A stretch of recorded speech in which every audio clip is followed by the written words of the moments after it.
Vieram prontos para ouvir? E glórias a Deus. E Deus vai falar, amém? Deus fala, quando a gente se prontifica a ouvir, a crescer, a entender, Deus começa a revelar coisas para a gente que a gente nem imagina, amém? Podem sentar, meus amados, em nome de Jesus. Já estamos aqui na presença dEle, e eu já quero que você abra a sua Bíblia lá em Apocalipse, é o nosso ponto de partida, Apocalipse capítulo 3, Apocalipse capítulo 3, e hoje nós vamos falar sobre a igreja de Filadélfia, a sexta igreja da Ásia, a sexta igreja do Apocalipse, né? E tem muita coisa aqui que Deus vai revelar aos nossos corações, amém? Vamos lá então entrar já na mensagem. A igreja de Filadélfia, a palavra Filadélfia significa amor fraterno. A palavra Filadélfia significa isso, amor fraterno, amor fraternal, não é? Não é o amor ágape. O que é o amor ágape? É o amor do tipo de Deus. E o amor fraterno é o amor entre irmãos, isso é importante, né?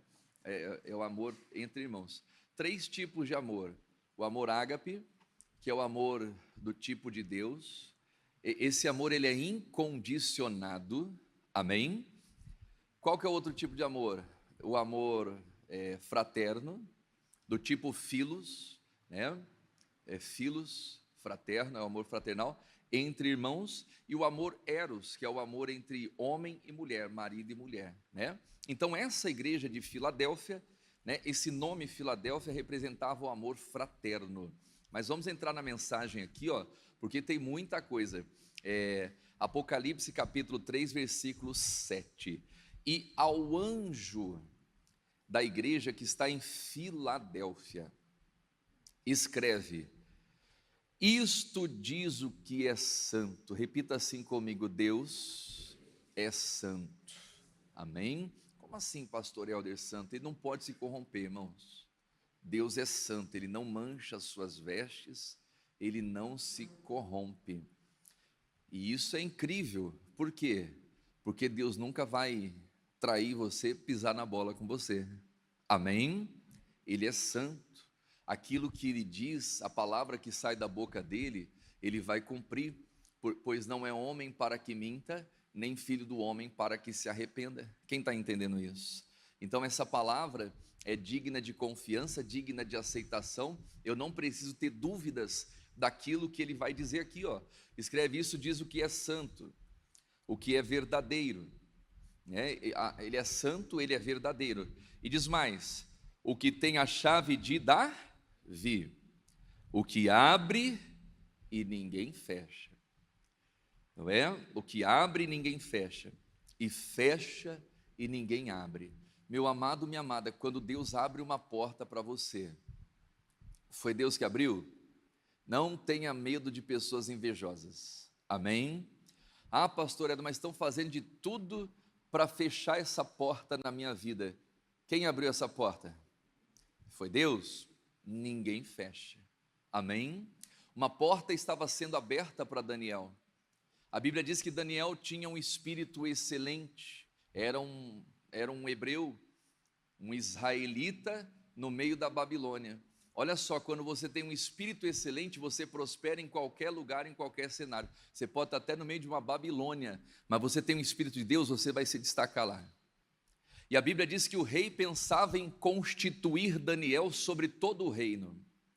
Ele ia levantar lá príncipes, não é? 120 príncipes, 120 presidentes e 3 príncipes que estivessem acima dos presidentes. E entre esses 3 príncipes, Daniel seria o primeiro. Ele seria o primeiro que ia comandar todo o reino. Aquele desejo que foi colocado no coração do rei, não veio do rei, mas veio de Deus. Aquela porta que estava sendo aberta para o Daniel, não era uma porta que os homens estavam abrindo para ele, mas era Deus. E quando Deus abre a porta, ninguém fecha, amém? Eles até tentaram. As pessoas começaram a ter inveja do Daniel e criaram uma situação para lançá-lo na cova. Armaram uma cova para Daniel, na tentativa de fecharem aquela porta. na tentativa de impedir com que Daniel fosse o chefe, o líder deles, mas aquela porta, meu amado, minha amada, veio de Deus. E às vezes pode acontecer na sua vida, pastor Helder, eu estou para receber uma bênção, uma promoção, e tem pessoas que estão fazendo de tudo para impedir isso. Se Deus abriu, fique tranquilo, tranquila. Amém? Podem até preparar uma cova para você, mas continue sendo quem você é. Sabe qual que é o problema de muitos, irmãos? Porque elas vão servindo a Deus, e Deus cria situação para ela. Deus colocou o desejo de abrir aquela porta para o Daniel, só que surgiu um fato novo, né? Surgiu um fato que fugia do controle de Daniel. E às vezes, quando surgem fatos assim, as pessoas, em vez de permanecerem na sua fé, de continuarem sendo quem são, elas se adaptam às circunstâncias, e aí elas perdem a bênção. Quem está entendendo isso? Já viu aquela expressão, né? A ocasião faz o quê? O ladrão. Ah não, mas eu roubei, eu me corrompi, porque eu não tinha outra opção. Sempre haverá uma outra opção. Sempre haverá uma outra alternativa. O Daniel poderia usar essa justificativa. Ah, eu não orei durante esses 30 dias, por quê? Porque eu fui proibido de orar. Porque o rei assinou um decreto de que quem orasse ou clamasse a qualquer outro Deus ou autoridade nesse espaço de 30 dias seria lançado na cova. Então Daniel poderia ter mudado a sua maneira, a sua conduta, a sua rotina, mas ele continuou sendo o mesmo. Amém? Porque aquela porta não eram os homens que estavam abrindo para ele, era Deus. Então, se você quer que Deus abra a porta, e quando Deus abre a porta, quem pode fechar é somente Ele. Então, continue servindo a Deus, ainda que para servir a Deus, você tenha que desagradar os homens. Ainda que para servir a Deus, você tenha que desagradar muita gente. Continue servindo a Deus. Por quê? Porque a porta que Ele abre, ninguém fecha. Só Ele. Amém? Então, se Daniel tivesse se desviado do propósito, deixado de viver a sua vida de oração, porque Daniel tinha uma rotina, irmãos. A Bíblia diz que 3 vezes ao dia ele orava. 3 vezes ao dia ele dobrava os seus joelhos, se punha de joelhos e orava, né, com as portas abertas para Jerusalém. Era o costume do judeu naquela época. Onde eles estivessem, eles abriam a janela e oravam, né, inclinados para Jerusalém. Essa era a fé dele. E aí, quando veio o decreto que ninguém podia orar, o que o Daniel estava fazendo? Orando. Ah, mas dessa vez eu vou orar escondidinho. Que nada, ele abriu as janelas e continuou sendo quem ele era. Então continue, meu amado e minha amada, sendo quem você é. Independente se você está sofrendo pressão ou não. Ah, pastor, estão querendo fazer eu parar de orar, então agora que eu vou orar mais. Ah, estão querendo me impedir de ler a Bíblia, de pregar o Evangelho, de falar, agora que eu vou pregar. Quem está entendendo isso? Então Daniel, ele se manteve firme no propósito. Ele foi parar na cova. Ele foi parar na cova, mas a porta ainda continuava aberta para ele. Talvez se Daniel escapasse da cova por obedecer os homens, o mesmo Deus que abriu a porta para ele ia lá e fechava. 30 dias, glória a Deus, agora chegou a hora, né? Deus, voltei aqui, ó. O senhor me desculpa, eu fiquei 30 dias aqui sem orar, porque por causa de um decreto, a gente tem que respeitar a lei dos homens, não é? Mas eu estou aqui, Deus, pode me promover.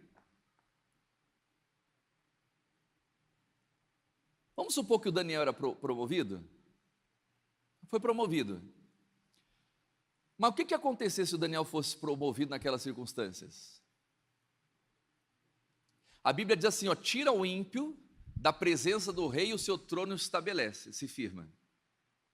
Vamos supor que o Daniel agradou todo mundo lá, não se curvou, tal, passou os 30 dias, não aconteceu nada, continuou intacto ali, né? E tal, voltou a orar, como ele orava 3 vezes ao dia, foi promovido, estava lá entre os príncipes e os presidentes. Só que ele ia governar com um monte de gente invejosa do lado dele, e eles iam acabar com o reinado de Daniel. com a liderança do Daniel. A verdade é essa. Quer dizer, a trajetória de Daniel como príncipe talvez seria um desastre, seria um inferno, irmãos, porque a pior coisa é você liderar ao lado de pessoas que estão contra você. Jesus disse: quem comigo não ajunta faz o quê? Espalha. Mas o que acontece? Daniel vai para a cova. E o que Deus faz? Fecha a boca dos leões. Ninguém pôde abrir a boca dos leões. Só que logo em seguida, o que acontece quando Daniel sai da cova? Aqueles que armaram para Daniel foram para a cova. Não deu tempo nem deles chegarem no fundo da cova. A Bíblia diz que os leões esmigalharam todos os ossos. Então Daniel, ele começa a reinar sem gente invejosa do lado dele. Por quê? Porque aqueles que armaram a cova para o Daniel caíram na própria cova. Quando alguém armar uma cova para você, ela vai cair. E deixa Deus agir. Quem está entendendo isso, irmãos? Por isso que a gente tem que obedecer a Deus e confiar em Deus. Quando Deus abre uma porta, ninguém fecha. Amém? Ninguém fecha, ninguém. Só Ele fecha. Só Deus fecha. Não é? Mas prosseguindo aqui, ó. Voltando ali o Apocalipse, o versículo 8. Eu sei as tuas obras. Deus conhece, irmãos, as nossas obras. E olha que lindo isso aqui, ó. Eis que diante de ti pus uma porta aberta, e ninguém pode fechar. Ponto, irmãos. Amém? Deus colocou diante de você uma porta aberta. Ninguém fecha essa porta. Amém? Ah, mas tem invejoso, problema do invejoso. Ou ele vai ser com você, e Deus diz: abençoarei os que te abençoarem. Amém? Ou ele vai ser contra você. Amaldiçoarei os que te amaldiçoarem. Quem abriu a porta foi Deus. Ninguém pode fechar. Ainda que a pessoa queira, ainda que a pessoa crie circunstâncias, ainda que a pessoa faça de tudo para dar errado, não tem como dar errado aquilo que Deus determinou que desse certo. Amém? É assim, irmãos. Ninguém pode fechar. Ninguém pode fechar. E por que Deus colocou essa porta aberta para aquela igreja de Filadélfia? Por que Deus abriu aquela porta? Né? Por que Deus abre portas na vida das pessoas que ninguém pode fechar? Ele vai dizer aqui, meus amados. Ele vai dizer aqui, ó, o 8, né? Tendo pouca força,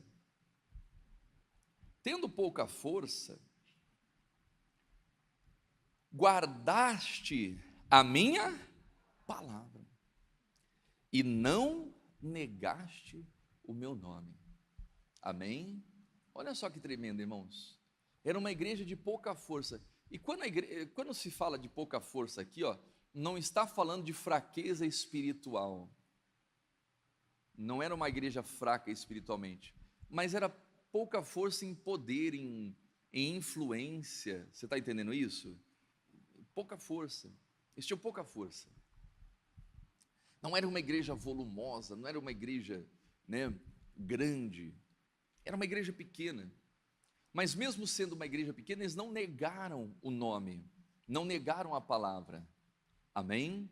E é isso. E quantas vezes você se sente pequena diante de algumas pessoas, diante de algumas situações, de algumas circunstâncias? Pastor Helder, eu estou ali, ó, no meu trabalho, né? É pequenininho, mas você está com Deus. É ou não é verdade? Amém? Eu tenho lá o meu estabelecimento, enfim, você está vivendo a sua vida, talvez pessoas que estão muito mais avançadas do que você, até na fé, não é? Eu me sinto pequeno, eu estou iniciando, engatinhando, mas você tem guardado a palavra e você não tem negado o nome de Jesus Cristo. E por isso Ele coloca diante de você uma porta aberta. Amém? E a porta que Ele abre, ninguém fecha. E aqui ainda no versículo 7, Ele vai falar sobre a chave de Davi. É a chave, né? O que essa chave de Davi, ela representa, meu amado, minha amada? autoridade. Amém? Essa chave, ela representa autoridade. Em outras palavras, Deus tem autoridade. Amém? O verdadeiro que tem a chave de Davi e fecha e ninguém abre. Acerca de autoridade, Mateus capítulo 16, versículo 13. Coloca ali para a gente, por favor. Mateus 16, 13. Chegando Jesus, se você quiser acompanhar aqui, fica melhor, mais rápido, né? Chegando Jesus às partes de Cesareia de Filipe, interrogou os seus discípulos, dizendo: quem dizem os homens ser o Filho do Homem? E eles disseram, uns João Batista, que mais, igreja? Outros Elias, que mais? Jeremias, ou um dos profetas. Meus amados, olha aqui para o pastor Helder. Você quer ter autoridade nessa vida? Você quer ser uma pessoa que Deus coloque chave na sua mão? Pare de ouvir os homens. Amém? Escuta Deus. Às vezes a gente quer pedir opinião das pessoas para agradar as pessoas. E olha que coisa, né? Às vezes a gente pede opinião dos outros acerca daquilo que Deus falou com a gente. Às vezes Deus está falando algo no seu coração e você interrompe o que Deus está falando. Irmãos, olha como que o ser humano é. Nós somos assim ou não somos? Às vezes a gente interrompe o que Deus está falando para pedir opinião para os outros. E é aí que a gente pede a bênção. Por quê? Porque às vezes aquilo que Deus vai falar ao nosso coração, se for falado a outra pessoa, a pessoa vai achar que é loucura. Já pensou, Abraão? Abraão, você vai pegar o teu único filho, o filho que você ama, que você tanto ama, você vai subir lá no Monte Moriá e você vai oferecer ele em sacrifício. Quem falou isso para Abraão? Foi Deus. Tá bom, Deus. Mas deixa eu só consultar minha esposa aqui. Olha o Abraão. Como que fala que é mandado?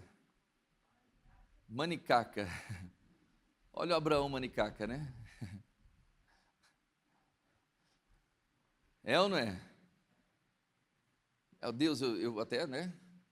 Até vou, né? Mas deixa eu falar com a Sara primeiro. Sara, deixa eu falar um negócio aqui para você. Deus me chamou, falou comigo esses dias aí. Eu queria ver se você concorda, né? Ele pediu para a gente oferecer o Isaac. Mas oferecer como? Ele mandou subir no Moriá e sacrificar ele. Você está doido, Abraão? Você está velho, você está gagá. Você endoidou, homem. Você está ficando velho, está ficando cada vez mais doido. Vou internar você. Tá bom, Sara, já entendi o recado. Deus, deixa eu falar uma coisa aqui para o senhor. Vou não, posso não, quero não, minha mulher não deixa não.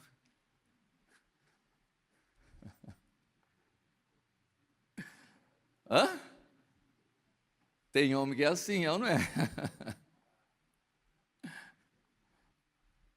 Já pensou Maria?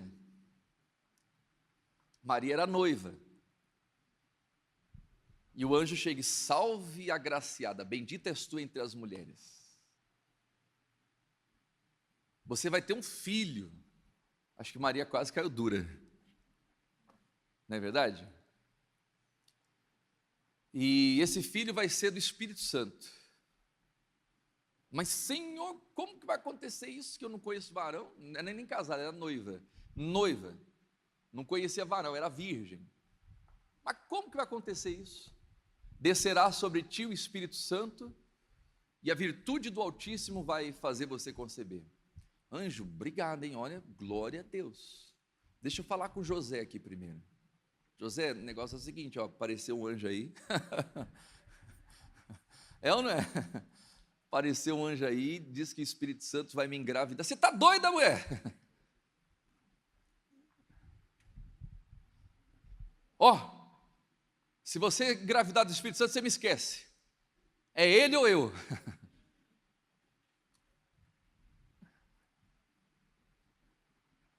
Às vezes a gente quer consultar os homens acerca daquilo que Deus quer falar com a gente, irmãos. Pode ser que Deus fale primeiro com você, depois vai falar com seu cônjuge. O Deus que fala com Abraão, fala com Sara. Quem está entendendo isso? O Deus que fala com Maria, fala com quem? Com José. Você está entendendo? Pode ser, né? Pode não ser no mesmo momento. E por que Deus às vezes não fala na mesma hora? Não era muito mais fácil, irmãos? Deus chegar para Abraão e Sara, vocês dois, senta aqui, eu quero falar com vocês. Ó, esse filho aqui vocês vão oferecer para mim, tá bom? Sara, você teve fé para gerar, Abraão, você teve fé também para gerar, mas Deus falou primeiro, falou com Abraão. Não poderia chegar, Maria, José, senta aí, pra você não cair duro, né? Mas eu quero falar com vocês dois. A Maria, ela vai gerar um bebê, mas fique tranquilo, não é fruto de traição, de adultério, nada disso. O que ela vai gerar vai ser do Espírito. Já evitaria um conflito, é ou não é? Já evitaria uma DR. Sim ou não? Mas Deus falou primeiro com a Maria. E o que a Maria respondeu para o anjo? Cumpra em mim segundo a sua palavra. Porque ela sabia que o Deus que falou com ela também ia falar com José. E lá na frente Deus falou com José, irmãos. Deus falou com José. O José estava pensando secretamente abandonar Maria. Eu vou largar essa mulher. Essa mulher está falando que está grávida, que é do Espírito Santo. Né? Quem vai acreditar nessa história? Eu vou pular fora desse barquinho. José estava indo ali, ó. Aí apareceu o anjo e falou assim: ô José, volta lá, meu filho. Não temas receber a sua mulher. Deus falou nos 45 do segundo tempo, nos acréscimos ainda. Quem está entendendo, irmãos? Deus tem as suas maneiras de trabalhar, irmão. Amém? Agora, se você quer viver o milagre, se você quer viver uma vida de autoridade nessa terra, pare de ficar ouvindo os homens. Pare de ficar perguntando o conselho dos homens acerca, né, para os homens acerca daquilo que Deus fala para você. Jesus estava perguntando: o que os homens dizem que eu sou? Repita assim comigo: os homens não sabem nada. Olha lá, né, o que os homens diziam de Jesus? O que os homens diziam? Volta ali, ó, né? Não, Gorete, você está... Gorete. Eu estou pedindo para voltar, ela está adiantando. Ó, a Gorete estava aqui ontem na reunião, irmão. Hein, Gorete? Exato. Gorete, você tem que me contar direito essa história, hein? A Gorete anda meio assim, ela acelera, às vezes ela atrasa, né? É o amor que mexe com minha cara. Ó, dona Gorete. Vamos lá. Quem dizem os homens ser o filho do homem? Quer dizer, o que os homens falam acerca de Jesus? E eles, uns dizem que é o quê? Que Jesus é João Batista. Outros que é o quê? Elias, vai lá. Outros Jeremias. Ou um dos... Quer dizer, os homens acham que Jesus é tudo.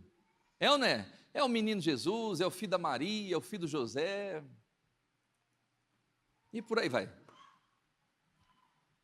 E aí Jesus dirige a pergunta para os discípulos. Agora sim, Gorete, pula lá, vai lá. E vós, quem dizeis que eu sou? E Simão Pedro respondendo disse: Tu és o Cristo, o Filho do Deus vivo. Olha só, o Pedro foi certeiro, irmãos, foi na mosca. Mas por que o Pedro acertou a resposta? Porque ele ouviu Deus. Você só vai acertar as respostas, né, para as questões que surgem na sua vida, quando você começa a ouvir Deus. O profeta ouviu: poderão viver esses ossos? No meio de um vale de ossos secos, tu sabes, e Deus foi dando a coordenada e viveu. Então a gente tem que começar a ouvir Deus, né? Tu és o Cristo, Filho do Deus vivo. E aí Jesus fala, olha lá, prossiga. E Jesus respondendo disse: Bem-aventurado és tu, Simão Barjonas, porque não foi carne e sangue quem tu revelou, mas meu Pai que está nos céus. Pois também eu te digo que tu és Pedro, E sobre esta pedra edificareis a minha igreja. Vamos lá em voz alta ali, igreja. E as portas do inferno não prevalecerão contra ela. Irmão, a porta do inferno não prevalece para quem tem a chave. A Bíblia diz que Jesus tem a chave da morte e do inferno. Então, se o inferno fechar uma porta para você, o que você faz? Tlec, vai lá e abre. Quem está entendendo isso? Simples assim, meu amado, minha amada. Amém? Quer dizer, tem a chave. Então, quem tem a chave, as portas do inferno não prevalecem. Né? É o que diz ali, ó. E eu te darei o quê? A chave do reino dos céus. Irmãos, então se você tem a chave, quem é o diabo para fechar a porta para você?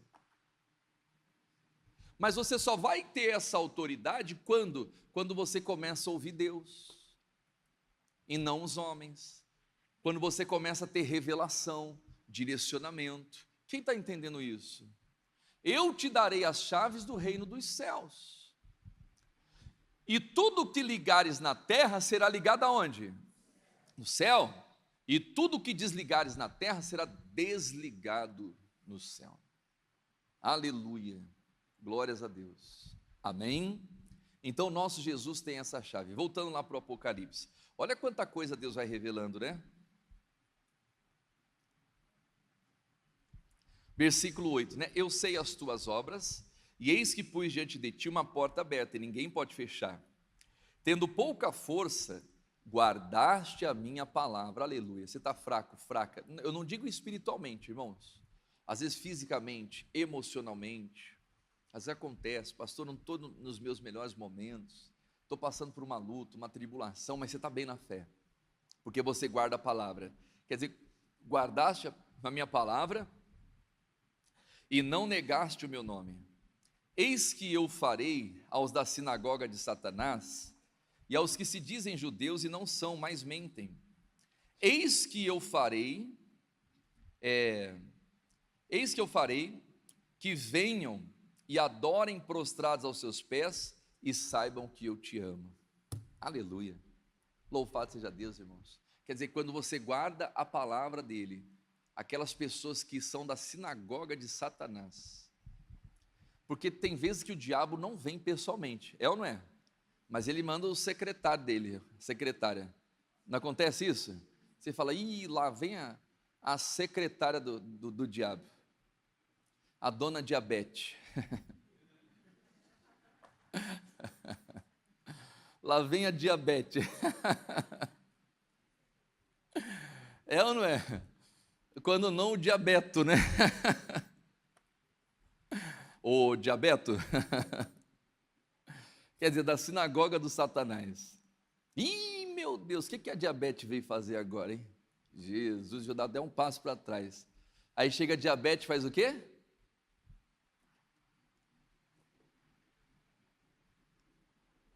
Se prostra. É o que está dizendo aqui, ó. Volta ali. Volta, hein, Gorete? Não adianta não, filha. Vai lá. Volta mais um pouquinho, vai lá. Eis que farei que venham. Não, volta mais um pouquinho, mais um pouquinho. Né? Eis que eu farei da sinagoga de Satanás, tanto as diabetes quanto os diabetos, né? Que se dizem judeus e não são. Irmão, olha, tem muita gente dizendo que é crente aí. É ou não é? Às vezes até profeta, hein? Jezabel era profetisa, se dizia pelo menos, é ou não é? Mas a profetisa que matava quem? Os profetas, né?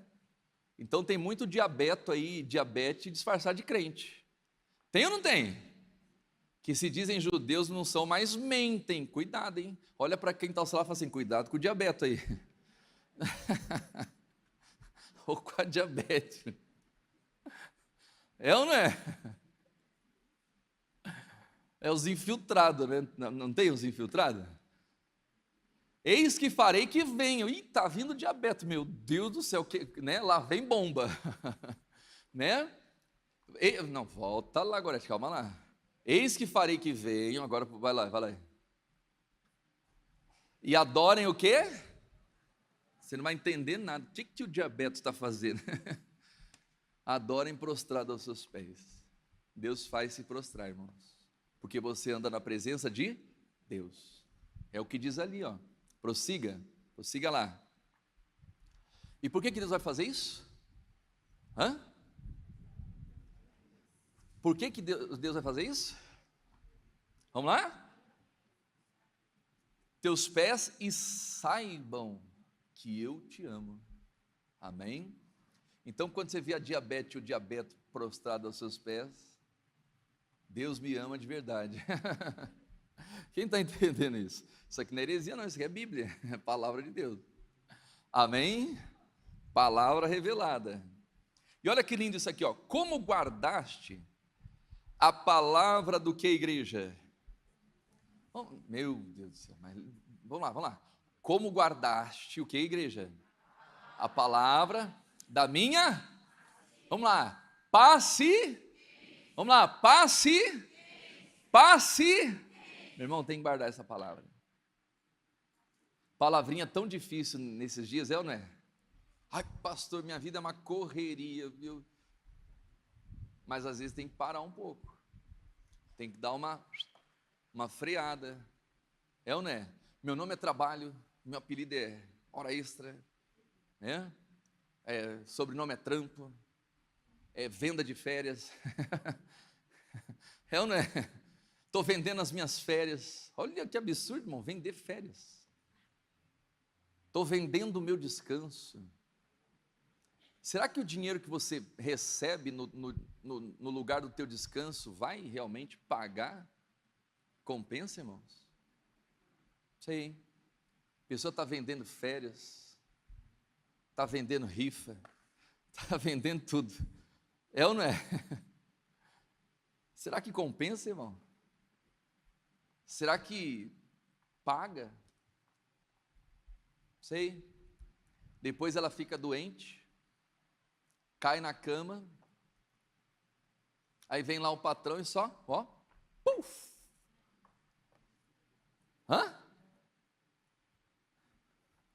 Contrata-se, temos vaga. Aí vem outro lá e assume o comando. E o cidadão que vendeu as férias, nem sei por quanto que ele vendeu, deve ter vendido por um preço bom, porque quando ele ficou doente, ele garantiu a aposentadoria dele.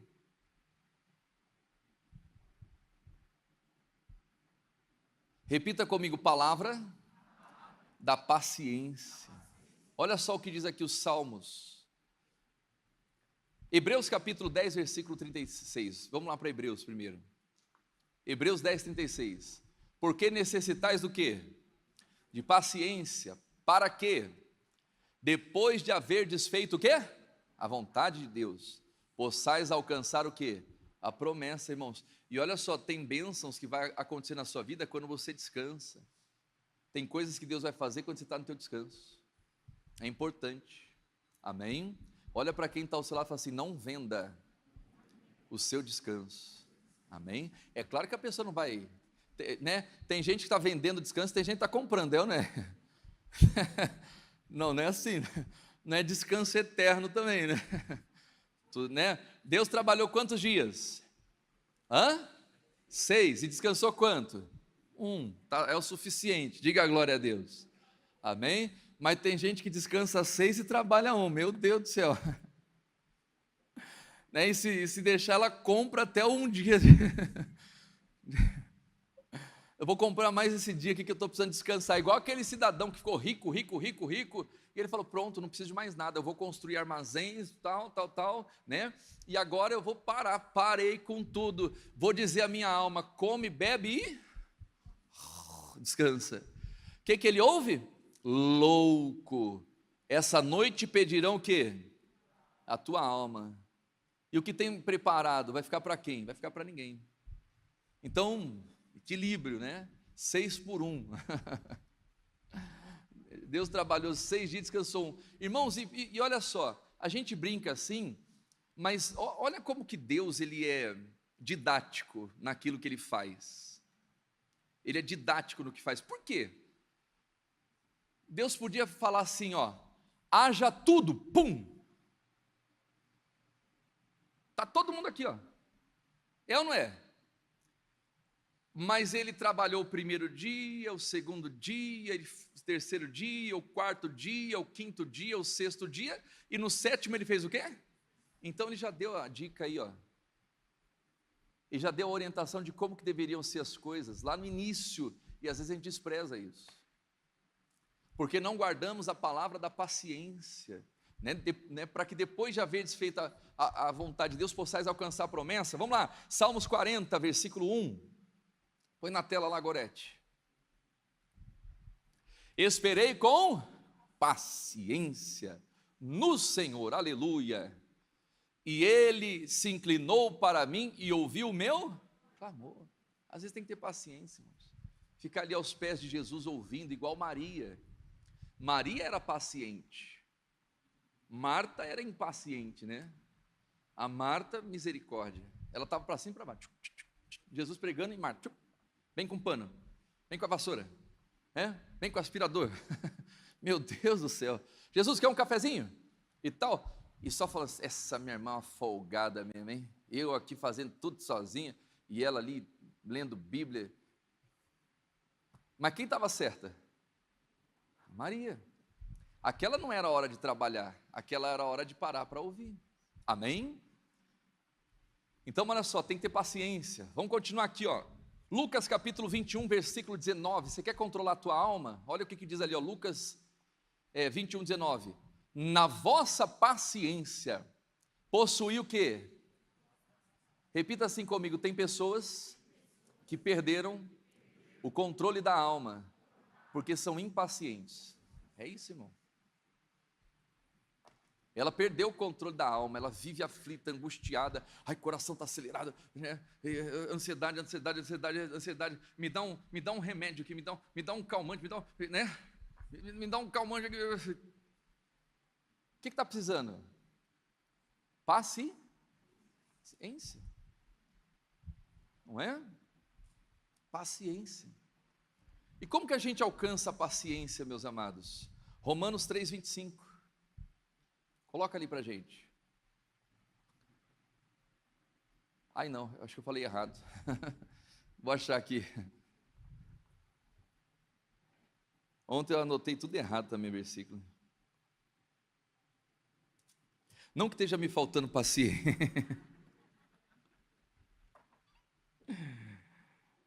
Ai, Jesus querido.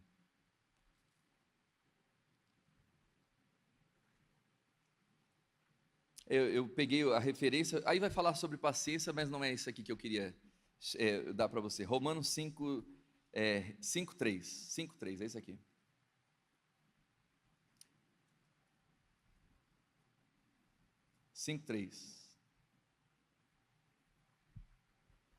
Vamos lá. E não somente isto, mas também nos gloriamos. Aonde? Nas tribulações. Olha aqui para o pastor Helder. Está passando por uma tribulação? Dê glória a Deus. Dê glória a Deus de verdade. Meu Deus, as coisas não estão saindo como eu queria. Está dando tudo errado. A tribulação está difícil. Se glorie, irmãos, porque a tribulação vai produzir na sua vida o que você precisa para viver, irmãos. Amém? As pessoas não estão sabendo lidar com a tribulação. Em vez delas pedirem, permitirem com que a tribulação insira nelas, olha só, as tribulações, sabendo que a tribulação produz o quê? A paciência. Então elas preferem ficar anestesiadas na hora da tribulação com remédios. Não estou dizendo que é errado tomar remédio, irmão. Eu não estou dizendo que é errado tomar remédio, mas tem gente que toma remédio, por quê? Porque ela quer aliviar, ela quer, não é? Ela quer estar.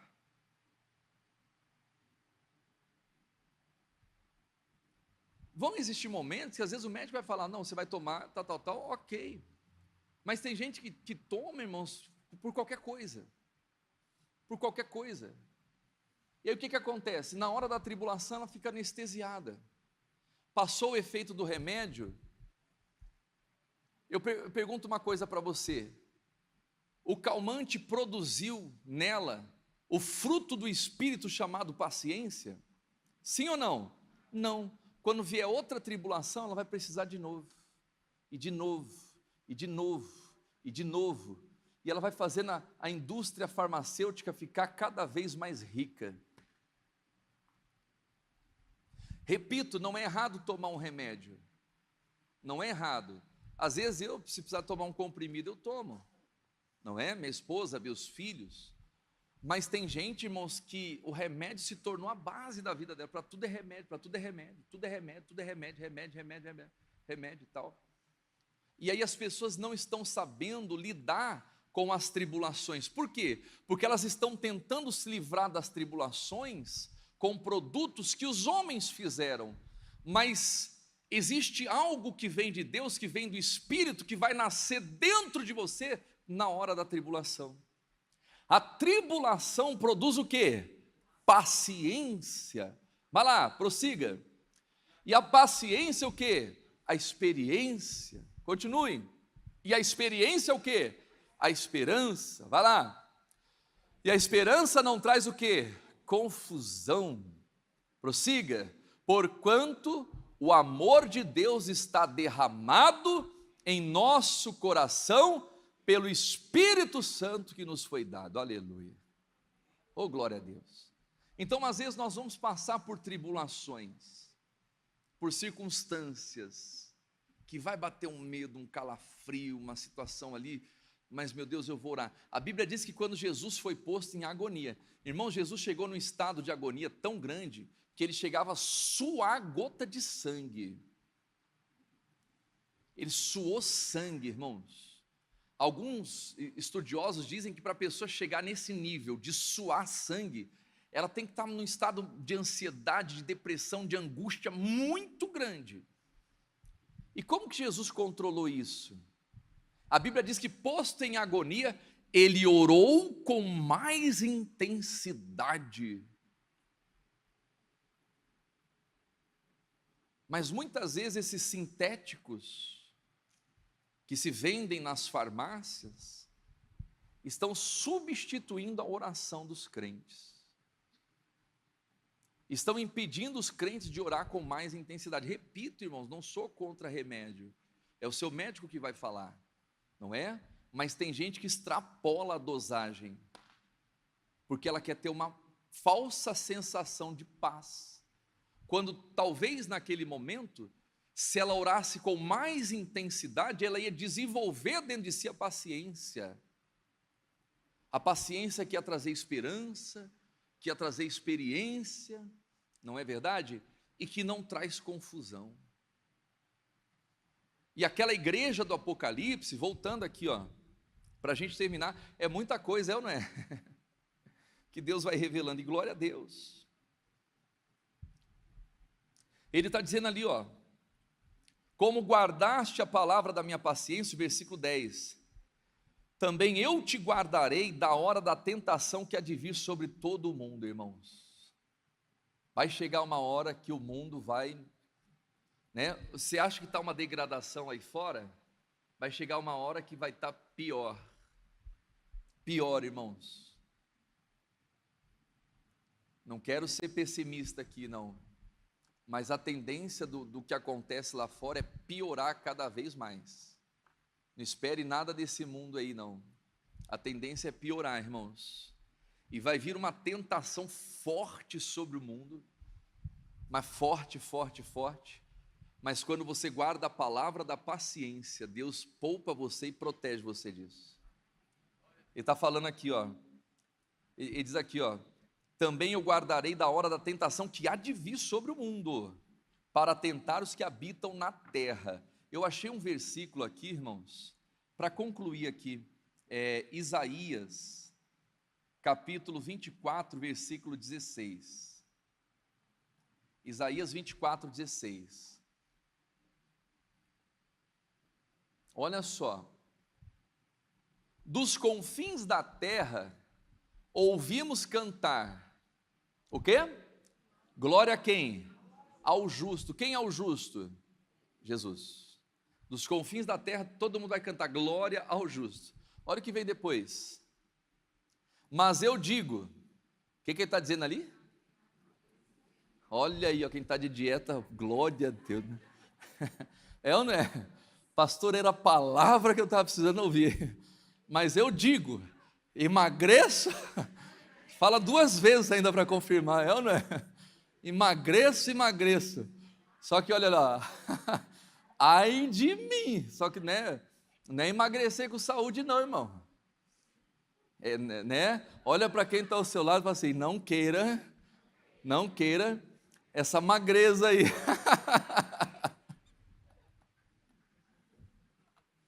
É ou não é?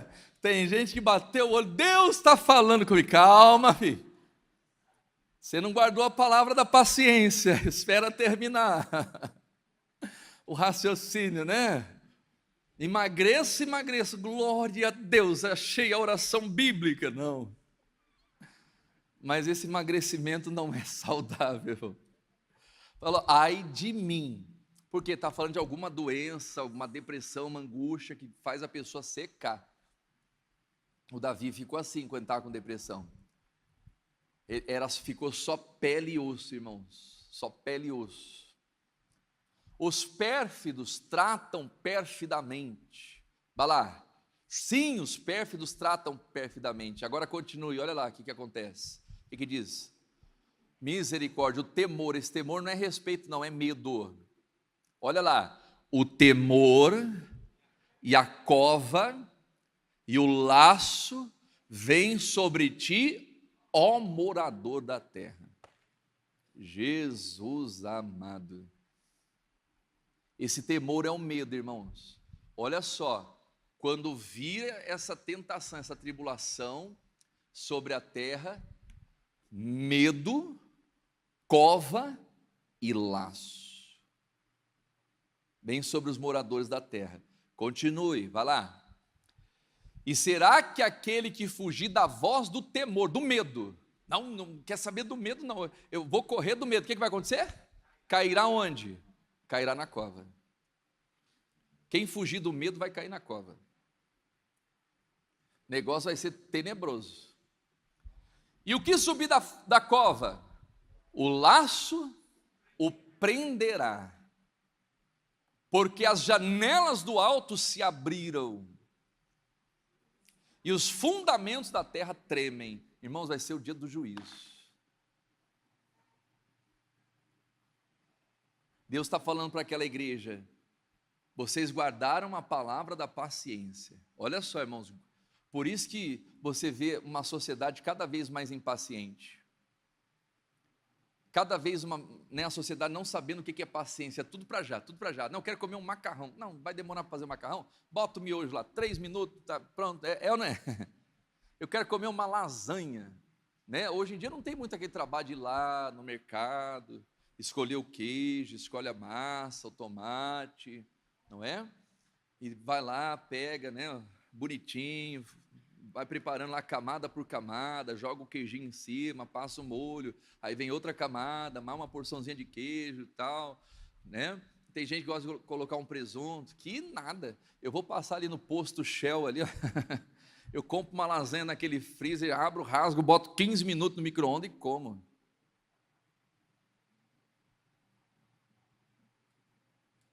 É ou não é verdade?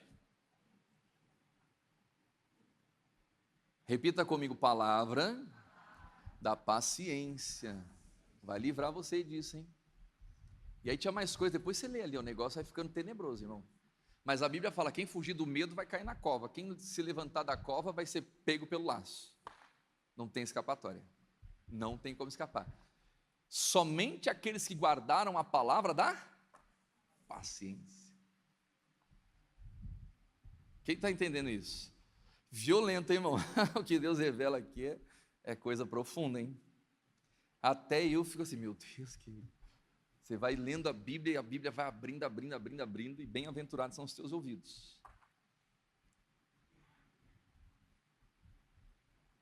Apocalipse lá, versículo 11. Eis que venho sem demora.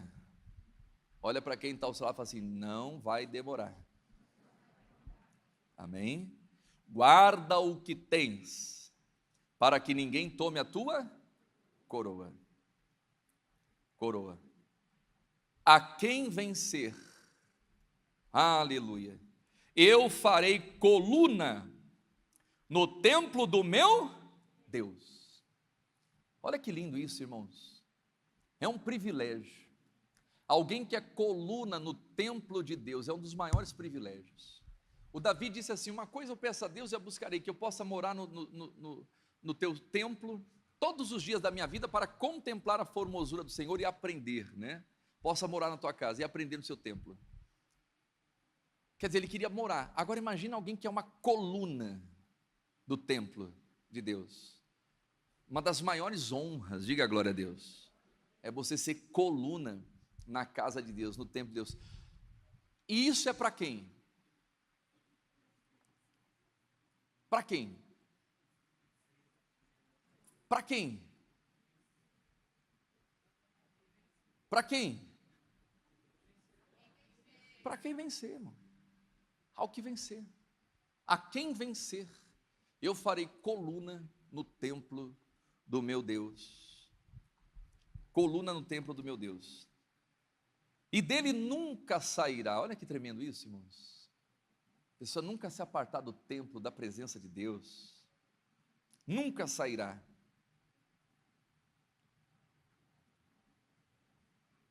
E escreverei sobre ele o nome do meu Deus e o nome da cidade do meu Deus, a nova. Aí vem uns engraçadinhos, né? E vem uns engraçadinhos e fala assim: aí pastor, aí ó, quem disse que não pode usar tatuagem? Já viu? Às vezes aparecem uns engraçadinhos, né? Ali até em Apocalipse fala que vai escrever o nome de Jerusalém no corpo, mas quem que vai escrever? É o tatuador lá da esquina? Simples assim. É o tatuador lá da esquina que vai escrever? Que escreveu com aquela caneta lá, um monte de gente. É ou não é? Sabe lá onde a pessoa tatuou? Às vezes tatuou até lá atrás, lá nos glúteos, não é? Ah, não, vou escrever aqui, ó. Quem vai escrever esse nome é quem? É Deus. Quem tem ouvido, ouça o que o Espírito diz à igreja. Escreverei o nome dele, né? Do meu Deus, a nova Jerusalém, que desce do céu, do meu Deus, e também do meu novo nome. Versículo 13. Quem tem ouvidos, ouça o que o Espírito diz às igrejas. Quem entendeu essa palavra? Amém? Palavra revelada, palavra da salvação. Vamos ficar em pé, queridos? Nada contra, às vezes a pessoa fez quando era do mundo. Pastor, era do mundo, eu fiz tatuagem, tal. Deus não leva em conta o tempo do quê? Da ignorância? Deus não leva em conta. Não é mais um cristão. Para que o cristão vai fazer? Não é? Sei. Lá em Levíticos fala, né? Fala sobre isso. Então nós não temos que aderir à moda do mundo, irmãos, não é? E às vezes a gente vai achando normal essas coisas, normalizando aquilo que o mundo faz, não é? Porque se tatuagem, essas coisas fossem para o povo de Deus, Deus deixaria registrado na Bíblia. No passado o povo tinha uma marca. Qual que era a marca que Deus estabeleceu para diferenciar os soldados do exército do povo que servia a ele, dos soldados do mundo? Qual que era a marca? A circuncisão, que era uma marca que se fazia no órgão masculino, no prepúcio, era a circuncisão. E nos dias de hoje, depois no Novo Testamento, qual é a marca?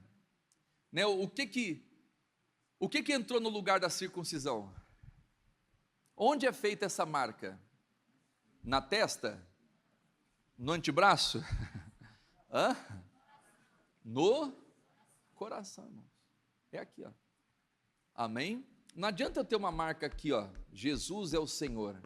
Jerusalém. Glória a Deus. E eu não ter a marca aqui, ó. E quem faz essa marca é o Espírito Santo. Amém? Repito, às vezes alguém passou, eu vim do mundo, não sabia, não tinha entendimento, acabei fazendo e tal. Deus não leva em conta o tempo da ignorância. Eu conheço pastores, tem pregador que tem tatuagem, pastor, é que tira o casaco, parece um gibi, né? É ou não é? Acontece, não é? Mas já pensou, o pastor Edo chega aqui, meus irmãos, tudo bem? Ó, essa aqui é nova, hein? Você é expulso da congregação. Não tem lógica uma coisa dessa, é ou não é? Para que eu vou fazer tatuagem, João? Não é? Ah, não, pastor, porque é a moda, mas a minha moda é um pouquinho mais. É a moda da palavra. Se tiver que ter uma tatuagem no coração, né? Lá dentro. É a marca de Jesus, é o selo do Espírito Santo, e nada mais. E glória a Deus. Amém? Pastor, mas eu fiz sem entendimento, tal.